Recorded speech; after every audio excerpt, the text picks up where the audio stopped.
Mesdames, Mesdemoiselles, Messieurs, bonsoir et je souhaite que vous passiez avec nous un très agréable moment. Alors allons-y. Let's do it. I have good news for you. C'est de la Formule Express. J'adore ça. Ah bon? On fait pas chier. On essaye? Allez. Bonjour à toutes et à tous, et bienvenue dans ce nouvel épisode de Retour à l'écran express. C'est Eric, et je vous propose aujourd'hui de vous raconter les coulisses d'Arizona Junior, réalisé en 1987 par Joel et Ethan Coen, les célèbres frères Coen. Enfin, célèbres, entendons-nous. À cette époque, les frères Coen étaient au début de leur carrière, et ils s'initient leur second long métrage. Ils sont alors en pleine construction de leur style, de leur ton et de leur univers. Si Arizona Junior est une comédie irrésistible, particulièrement bariolée et déglingo, sa réalisation très cartoonesque dénote aujourd'hui dans la filmographie des deux frangins. Il faut dire qu'à leur début, Joel et Ethan étaient très proches d'un ami réalisateur qui aura une influence très importante, tout particulièrement sur cet opus, un certain Sam Raimi, connu pour le film d'horreur fou Evil Dead. Durant cet épisode, nous allons revenir longuement sur cette amitié créative. Arizona Junior, c'est aussi un casting au cordeau, mené par un tout jeune Nicolas Cage, dont c'est le premier rôle principal. Citons aussi la comédienne de théâtre Holly Hunter, qui fait ici ses débuts à Hollywood. Maintenant que les présentations sont faites, Arizona Junior, ça parle de quoi? Ramenez Nathan Junior et vite. Et comment il s'appelle? Ed Junior. Ah, et Junior. Jusqu'ici, nous on l'appelle juste Junior. Ouais, c'est pratique.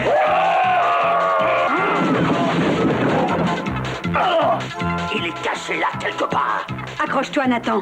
On va tirer papa de ce merdier. Je prends ce paquet de couches culottes et tout le pognon que t'as en caisse. Et vous seriez pas des évadés? Bah, disons qu'on s'est libéré à titre personnel. Ce qu'elle essaye de dire, c'est que l'institution carcérale n'avait guère d'autres leçons à nous apprendre. Au fin fond de l'Arizona, H.I. McDonough, que tout le monde surnomme I, est un délinquant multirécidiviste spécialisé dans les hold-up foireux. À chacun de ses passages en prison, il se fait tirer le portrait par Ed, une jolie policière dont il finit par tomber amoureux. Tête à droite.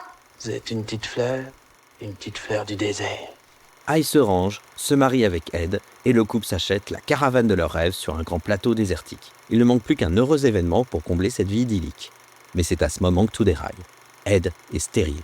Le passé judiciaire de I leur interdisant toute adoption, le couple est dans l'impasse et il ne tient plus qu'à un fil.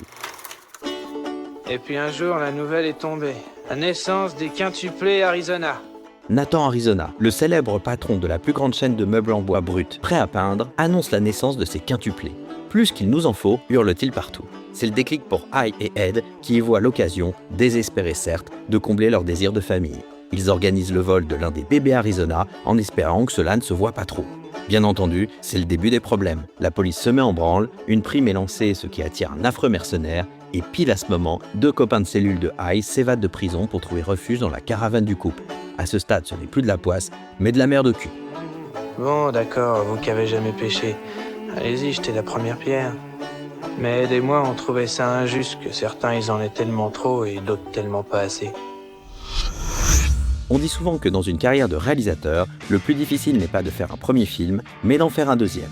C'est exactement le défi que relèvent les frères Coen avec Arizona Junior, un défi qu'ils vont soigneusement préparer, non sans l'aide précieuse de camarades de galère. Rembobinage. Originaires du Minnesota, les deux frères sont des fils de professeurs universitaires. Ethan, le cadet, étudie la philosophie tandis que Joel, l'aîné, suit le cursus de l'Université de cinéma de New York. Passionnés de films, les deux frères écrivent des projets de scénario sur leur temps libre, tandis que Joel tente de décrocher ses premiers boulots à la sortie de ses études. Il commence dans le cinéma en tant qu'assistant monteur. En 1981, Joel travaille sur le film d'horreur de série B Effroi, alias Fear No Evil, de Frank Laloggia. Puis il enchaîne avec un autre film d'horreur, un micro-budget totalement indépendant, un certain Evil Dead. Le gars qui nous le loue a dit qu'il datait pas d'hier. Parce que personne l'a encore vu, ta baraque, c'est ça? Hé, Scotty, t'as trouvé quelque chose? Le titre de ce manuscrit est Naturan Demanteo, livre des morts. L'ouvrage traite des démons. Je veux me tirer de cette baraque sur les champs. Les incantations contenues dans cet ouvrage ont précisément pour vertu de les ramener à la vie. Evil Dead va devenir un film culte, tout particulièrement grâce à sa réalisation délirante où la caméra enchaîne les placements incongrus et les effets de mouvement les plus dingues. Comme de sauter littéralement au visage de son acteur principal Bruce Campbell pour représenter l'attaque d'une force démoniaque. Sam Raimi est le jeune réalisateur prodige derrière Evil Dead. son premier long après des années à fabriquer des courts-métrages autoproduits. Sam et Joel vont devenir de véritables amis.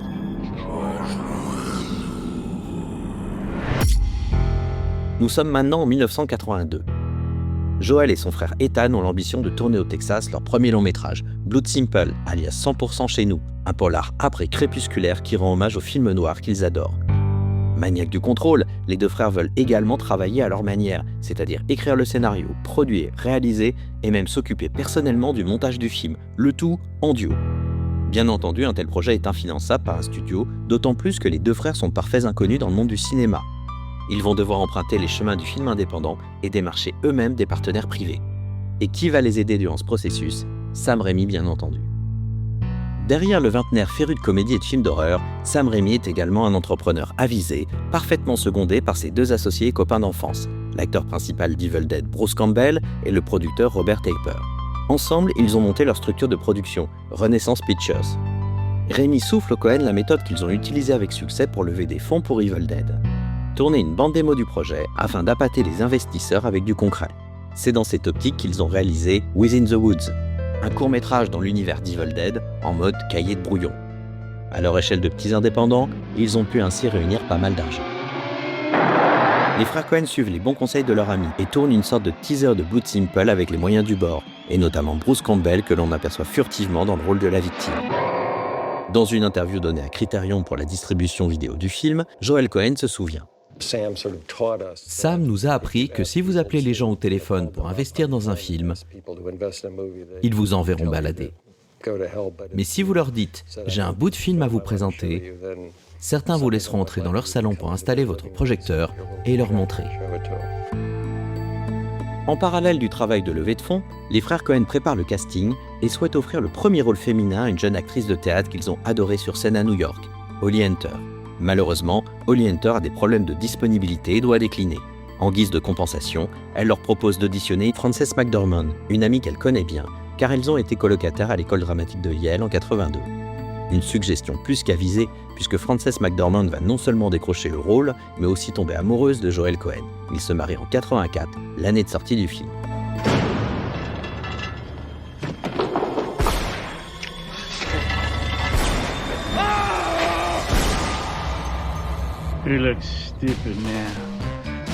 Blood Simple est une réussite totale, un petit bijou de polar noir. Le film remporte le Grand Prix du jury à Sundance en 85 et la critique spécialisée les acclame. Mais les frères Coen ne sont pas dupes. Le film n'a pas un potentiel commercial important et il a, de ce fait, généré très peu de bénéfices au box-office. S'ils veulent poursuivre leur carrière, ils vont devoir s'affranchir des méthodes du cinéma indépendant et intégrer le circuit professionnel des studios. Sauf que c'est un jeu dangereux.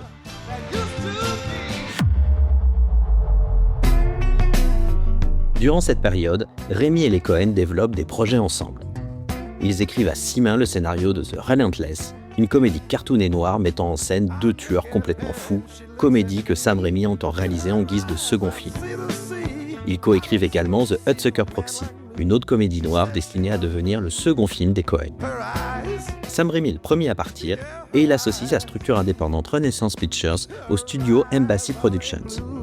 Il retitre le film Crime Wave, Mort sur le grill en français. Malheureusement, le projet va tourner au fiasco. Tout a commencé à New York par une belle nuit calme. Une nuit à attraper un coup de foudre. Et pour une fille qui a déjà au moins un homme dans sa vie, pas de quoi s'inquiéter. Raimi perd le contrôle du film au détriment du studio, qui impose réécriture et reshoot. Bruce Campbell passe de rôle principal à rôle vraiment très secondaire, le budget enfle et les problèmes de tournage s'accumulent. En post-production, le studio accapare totalement le film au détriment de son réalisateur, et remplace notamment la musique de Joseph Loduca, le compositeur d'Evil Dead. Quand Crime Wave sort en salle, le film n'est plus que le fantôme de sa proposition initiale. Sans surprise, c'est un beat commercial et critique. Une expérience particulièrement douloureuse et humiliante pour Sam Raimi et ses associés. Bonne soirée, hein? C'est impossible d'être plus malheureuse. Mort sur le grill. L'énorme gâchis de Crime Wave a cependant la vertu de protéger les frères Coen d'un sort similaire. Le budget trop important de The Hudsucker Proxy leur fait maintenant peur. Ils rangent dans un tiroir ce scénario jusqu'à nouvel ordre et souhaitent se lancer dans une production plus modeste. Oui, mais que faire ? Déjà, il faut déménager et se rapprocher d'Hollywood. Au milieu des années 80, les frères Coen, Frances McDormand, Holly Hunter et Sam Raimi louent tous ensemble une maison dans le quartier de Silver Lake. Ils sont rejoints également par la comédienne Kathy Bates, qui deviendra célèbre des années plus tard avec le rôle de Misery en 1990, une adaptation du roman de Stephen King. Lors d'une conférence de presse dans un festival de cinéma à Rome, Frances McDormand se souvient. Cette maison à Los Angeles, oui. On a vécu avec Sam Raimi, Joel, Ethan et moi-même. On l'a loué ensemble. À un moment, Kathy Bates et son compagnon Tony ont vécu là. Aussi le frère de Sam Raimi. Ivan a vécu là aussi.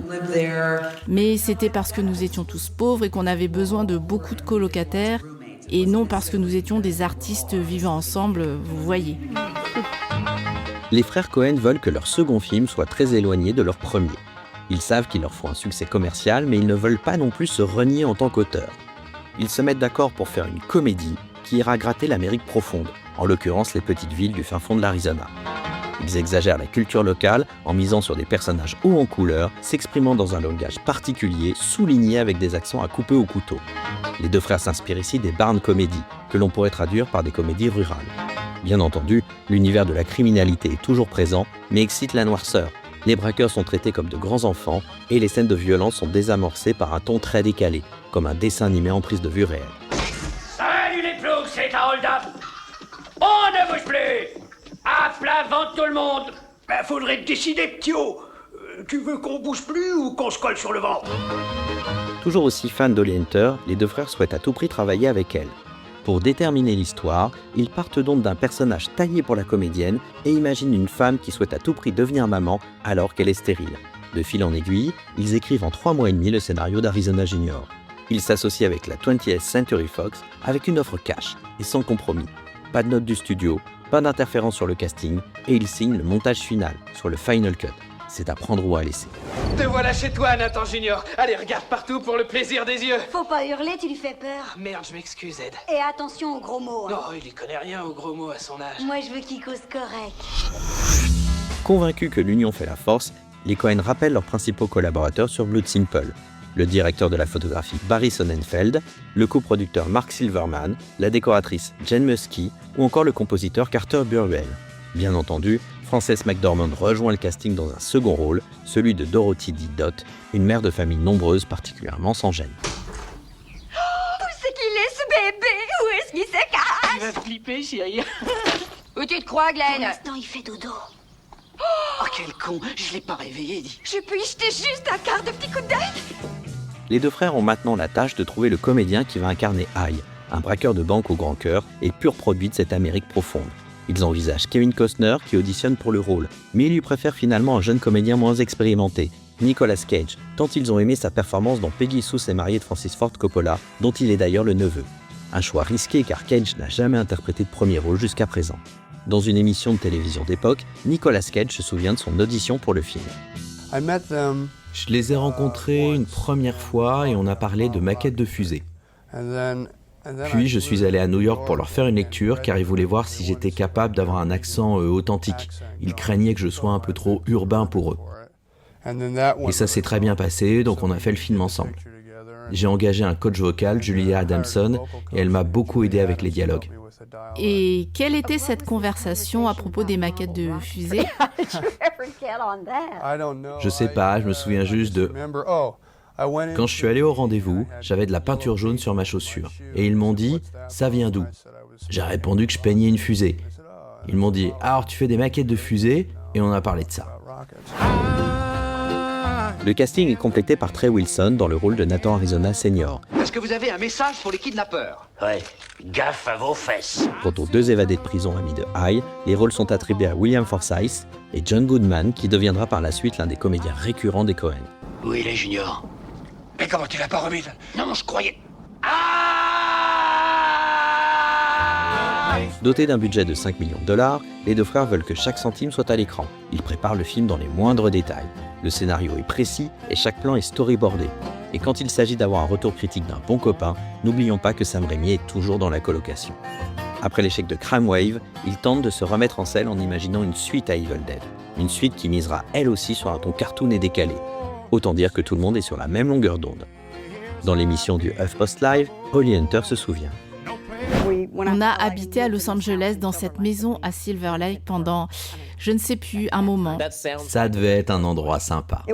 Ça l'était, et Sam Raimi écrivait Evil Dead 2 sur le porche quand on y habitait tous.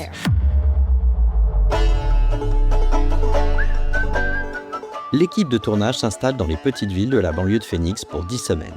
L'occasion pour chacun d'apprécier le travail fusionnel des deux frères, comme l'explique Joel Cohen dans la revue Starfix de mai 87. Nous réalisons tous les deux et nous produisons tous les deux le film. Toutes les décisions qui interviennent pendant le tournage et après le tournage sont prises en commun. La seule différence entre nous, c'est que c'est à moi qu'il incombe de parler aux gens sur le plateau, en particulier aux acteurs. Et encore, ce n'est qu'une différence superficielle, uniquement due au fait que nous ne voulons pas déboussoler les gens en les obligeant à parler à deux personnes à la fois. Dis, qui c'est qui porte ta culotte ici? Aïe! Le tournage est exigeant, avec des bébés et des animaux, en l'occurrence des chiens lors d'une course-poursuite. Pour rappel, ce sont les deux choses les plus difficiles à gérer pour des réalisateurs. Mais les Cohen sont bien préparés. Pas moins de 15 bébés se relaient pour incarner les quintuplés Arizona. Quant à Nathan Junior, l'enfant enlevé par Haï, il est joué par 5 enfants différents. Oh waouh, c'est dingue, bon Dieu, on a une famille en règle. C'est un scandale, ce gosse. La loi. Non, il est honnête, ce petit. C'est un voyou. Il a l'œil qui frise, c'est un signe. L'une des caractéristiques fortes du film, qui lui donne son côté cartoon, c'est son filmage délirant où les angles de caméra incongrus s'enchaînent autour d'un découpage très dynamique. Cette réalisation est fortement inspirée par Evil Dead de Sam Raimi. Sauf qu'ici, la folie de la caméra ne provoque pas la peur, mais le rire par son excès. Le chef opérateur Barry Sonnenfeld, qui a un sens de l'humour bien campé, a beaucoup participé à l'élaboration inventive des plans. Lui et les Cohen rendent d'ailleurs un hommage direct à Evil Dead lorsque la mère des quintuplés découvre la disparition de son enfant. La scène reproduit ici le plan final où la caméra saute au visage de Bruce Campbell, mais avec une technique différente et plus sophistiquée. Ils ont l'idée de tourner à l'envers, de partir du visage du personnage et de reculer dans la chambre, ce qui permet de traverser la fenêtre pour descendre une échelle et reculer encore plus loin jusqu'au fond du jardin. Une fois la pellicule inversée, le résultat est absolument saisissant. Les références à Sam Raimi ne s'arrêtent pas là, mais nous y reviendrons plus tard. Qui dit prise de vue sophistiquée, dit aussi tournage très technique, au détriment d'une forme de spontanéité chère à certains acteurs, et tout particulièrement la vedette du film. Les relations entre les frères Cohen et Nicolas Cage sont cordiales, respectueuses, mais parfois tendues. En effet, Nicolas Cage souhaite s'investir dans la caractérisation de son personnage et il fait des propositions. Mais le plan de travail millimétré des Cohen ne tolère aucune improvisation. Par exemple, Cage propose que Haï regarde sa montre en permanence, comme le ferait un criminel en plein hold-up. Mais la proposition est immédiatement rejetée. Cela va donner envie au spectateur de regarder sa montre, ce qui est un signe qu'il s'ennuie. Cage tente malgré tout des improvisations durant les prises, mais les Cohen ne retiendront strictement rien en salle de montage. Bon, peut-être que cette idée, elle est pas si bonne au fond. Le seul comédien à avoir réussi à placer une improvisation de son cru est le comédien Sam McMurray, qui joue le grossier mari de Dot. Ça vient, les gosses? Abîmez pas la bagnole de Haï! Lorsque son personnage est invité chez Haï et Ed avec sa tripotée d'horribles gamins, il n'était pas prévu qu'il lance une poignée de pistaches à la tête de son fils qui dégrade le mur de la caravane. Ah, regarde le môme, il est tout sauf con. Il connaît ses lettres, il a écrit Prout sur ton mur. L'acteur improvise le lancer lors d'une répétition. Fais gaffe, Noé! Et toute l'équipe est alors morte de rire. Mais derrière leur écran de retour vidéo, les deux frères restent de marbre. Joel Cohen se lève alors et s'adresse à McMurray en ces termes. On va garder ton impro, mais ne recommence plus jamais ça. Je voulais juste t'aider! T'es fondu! T'es cinglé, mec! J'ai pitié de toi! Il faut dire que les frères Cohen ont déjà une idée très précise des personnages. Tous possèdent un accent au couteau et un vocabulaire plouc particulièrement fleuri, tout cela finement millimétré dès le scénario. S'asseoir sans avoir une chaise sous le cul, où t'as vu ça? Gars, même ma femme elle est pas con à ce point. Le niveau de détail va même jusqu'à la coupe de cheveux de Haï, qui réagit à son état de stress. Plus il est calme et se contient, plus ses cheveux sont bien lissés.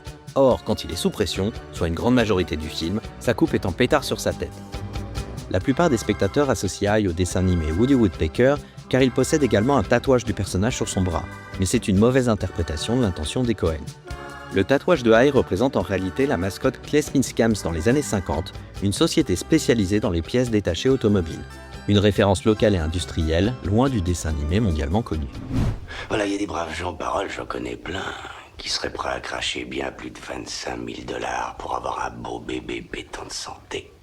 Ça veut dire quoi, ça? Pour 50 000, je me prends par la main et je vous le retrouve. Le tournage du film, extrêmement maîtrisé donc, n'est pas sans problème pour autant.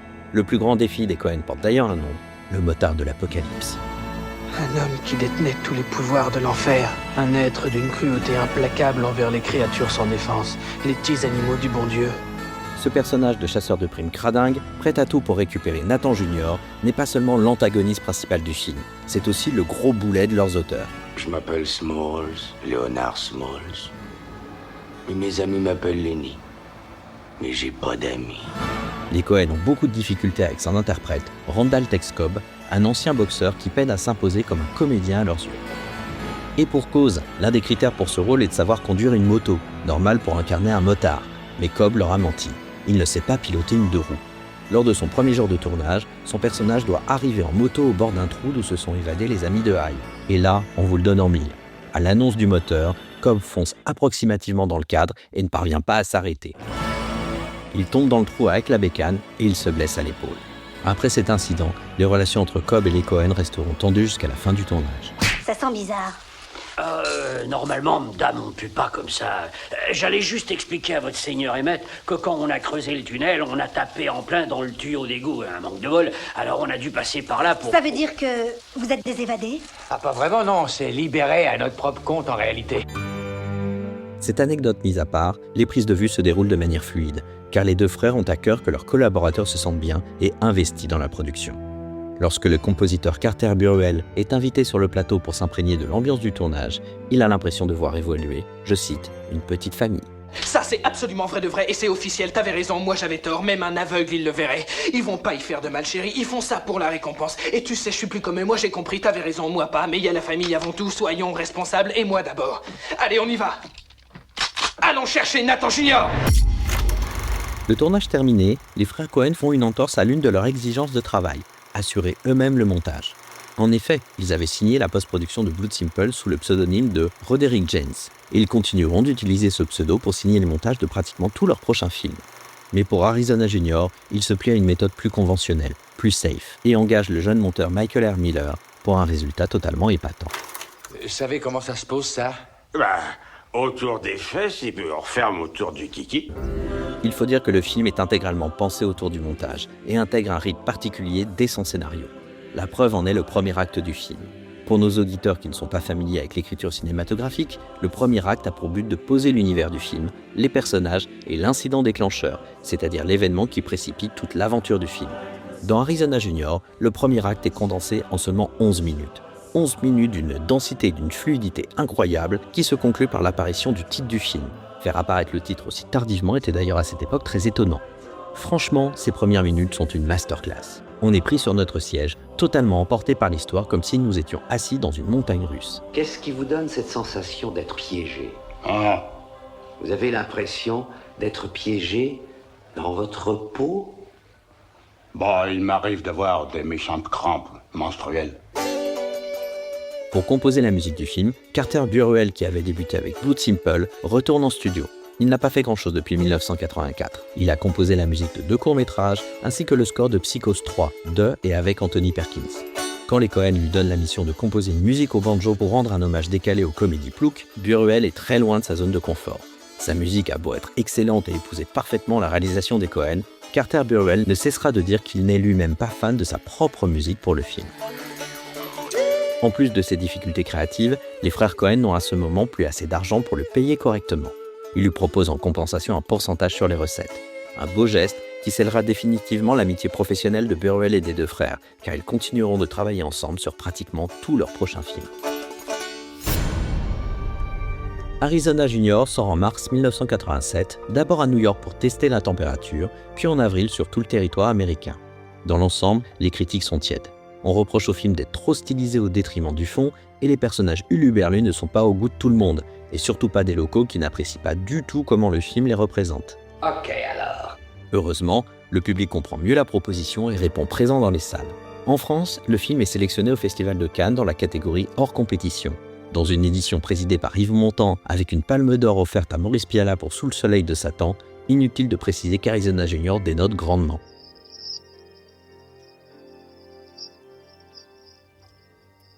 Le film passe globalement inaperçu, mais ce sera le début d'une longue relation entre les frères Coen et le Festival de Cannes, puisqu'ils deviendront les futurs auteurs stars de la Croisette. La Palme d'Or a été décernée à l'unanimité à Barton Fink de Joel et Ethan Coen. Une première sur la Croisette. Les frères Coen présideront le jury du 68e Festival de Cannes. Les cinéastes américains Joel et Ethan Coen, Palme d'Or en 91, seront donc les deux têtes du jury. Au final, Arizona Junior récolte 22 millions de dollars. La mission de créer une comédie d'auteur rentable est donc accomplie, certes sans éclat. Mais grâce à ce film, les Coen sont désormais identifiés à Hollywood et pourront continuer leur carrière avec le succès que l'on connaît.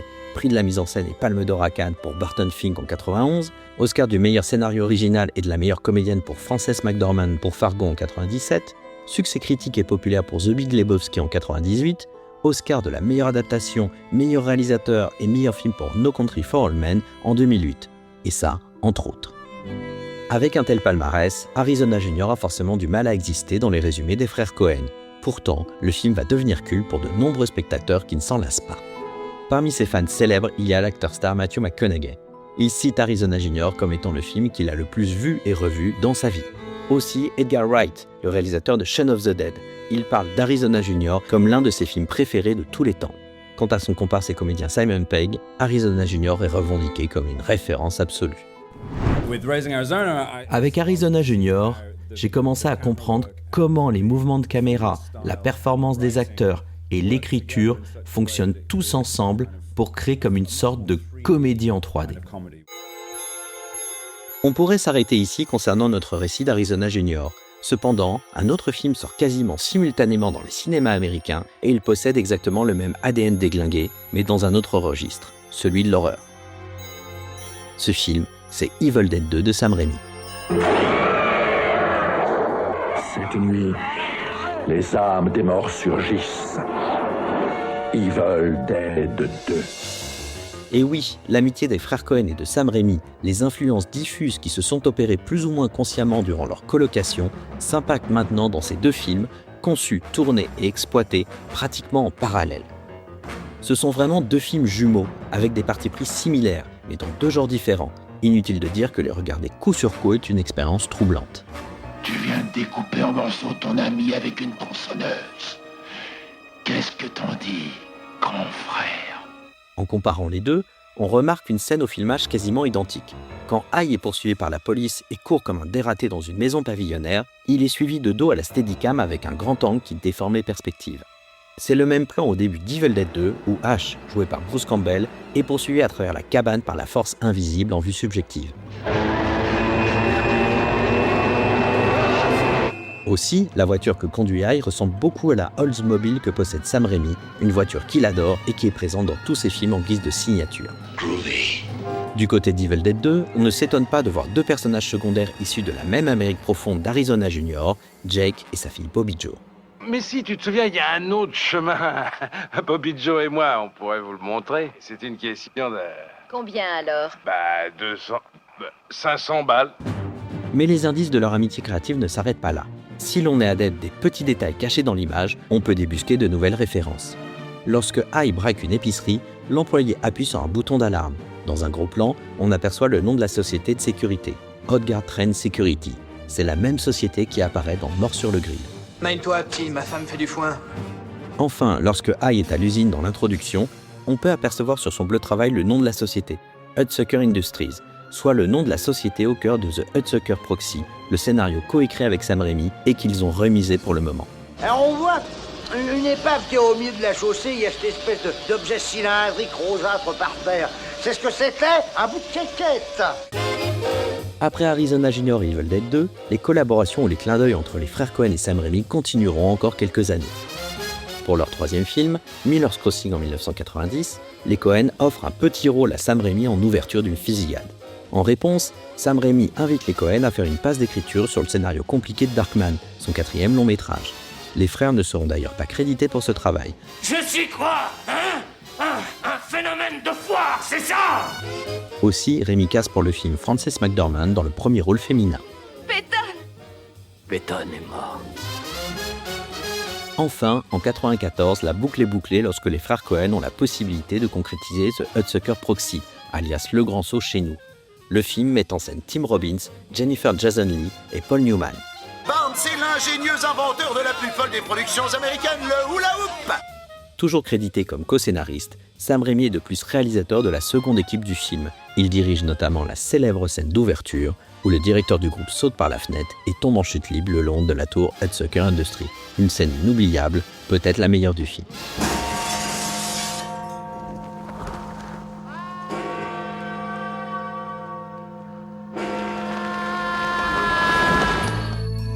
Pour ma part, je voulais vous parler d'Arizona Junior car c'est l'une de mes plus grandes madeleines de Proust cinéphiles. Et je regrette qu'il ne soit pas plus mis à l'honneur quand on évoque ses auteurs. J'ai découvert Arizona Junior à sa sortie en salle en France. J'avais à peine 12 ans et c'est toute une époque qui revient à moi avec ce film. Déjà, je pense à la mythique revue Starfix qui était ma bible. Arizona Junior y était copieusement défendu, ce qui n'était pas le cas des autres magazines plus classiques. Bien entendu, sur grand écran, c'est le choc, rien ne m'avait préparé à ça et j'ai adoré. Ensuite, c'est le mode opératoire de l'époque qui s'enclenche. Je le revois à sa sortie en location dans mon vidéoclub de quartier, puis je guette fébrilement sa diffusion sur Canal+ pour l'enregistrer moi-même sur cassette VHS. À partir de ce moment, je peux enfin le voir et le revoir à loisir. J'en profite pour faire ma jaquette perso en découpant quelques photos du film dans mes précieux Starfix. Bon, ça, je le regrette un petit peu maintenant. J'ai découvert les Evil Dead avec un peu de décalage, le temps d'avoir le bon âge pour les apprécier, et leur mise en scène me fascine toujours aujourd'hui. Evil Dead 2 et Arizona Junior ont sûrement été les films que j'ai le plus revus dans ma vie. Cela me fait au moins un point commun avec Matthew McConaughey. Ok alors. C'est la fin de notre épisode dédié à Arizona Junior de Joel et Ethan Coen. Si vous voulez voir ou revoir le film, il est disponible en France en DVD et dans un Blu-ray pas toujours facile à trouver à prix raisonnable. Le film apparaît de temps en temps sur les services de SVOD ou de replay, mais il faut guetter. Si vous avez aimé cet épisode, n'hésitez pas à vous abonner à notre chaîne, mettre des étoiles ou des likes pour améliorer notre visibilité, ainsi que de laisser un commentaire. C'est toujours un grand plaisir d'avoir vos retours. Il est maintenant temps pour moi de vous remercier pour votre écoute et de vous donner rendez-vous pour un prochain numéro de Retour à l'écran express. Si je devais résumer ma vie aujourd'hui avec vous, je dirais que c'est d'abord des rencontres. C'est vrai que je ne vis que pour le cinéma. Pour être aimé, il faut être aimable. Vous voulez un chocolat? C'était pas ma guerre. Back and full force. Quelle est votre devise? Je m'appelle Bond. James Bond. Vous délirez totalement là. C'est ça qui permet de voyager à travers le temps. La vie a plus d'imagination que nous. J'espère que je ne vous apprends rien. Vous êtes un mélancolique. Mélancolique, mon cul.